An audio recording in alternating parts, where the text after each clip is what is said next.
Quand un diagnostic de cancer est posé, certains contextes tumoraux nécessitent une analyse complémentaire de biopathologie moléculaire.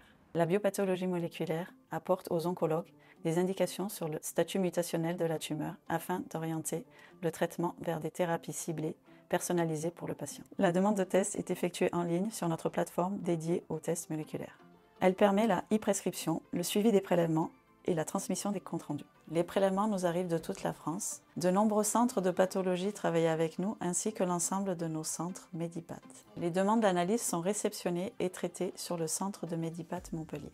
On effectue une double réception administrative et technique. 3 grands types de prélèvements sont étudiés, les blocs de paraffine, les cytologies et les biopsies liquides. Ils demandent un pré-traitement spécifique et une attention particulière sur les risques de contamination et d'identitovigilance. Sur les blocs, nous effectuons des copeaux de 5 à 10 microns d'épaisseur selon le type d'analyse effectuée et la surface de la tumeur. Ils seront déposés dans un microtube. Les prélèvements cytologiques sont concentrés par centrifugation pour récupérer les cellules en suspension.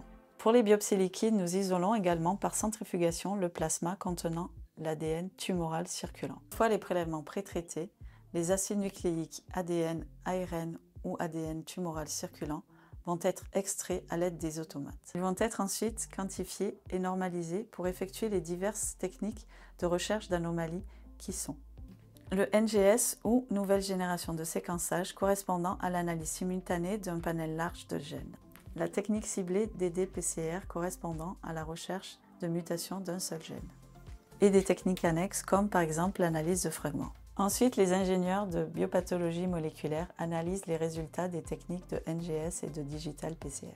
Une recherche fonctionnelle et clinique est effectuée sur chaque variant trouvé en NGS. Puis un compte-rendu est rédigé contenant les anomalies d'intérêt trouvées et leur impact thérapeutique. Le compte-rendu est validé par le médecin moléculariste, incluant le diagnostic et les facteurs pronostiques et théranostiques.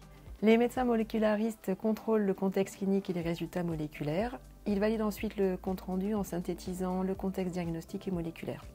Il arrive parfois que nous décelions des anomalies mutationnelles rares et dans ce cas, nous proposons à nos correspondants une ERCP au cours de laquelle on pourra discuter des meilleures options thérapeutiques, notamment par exemple une inscription dans un essai clinique. Le compte-rendu sera ensuite édité et mis à disposition sur le serveur de résultats dédié.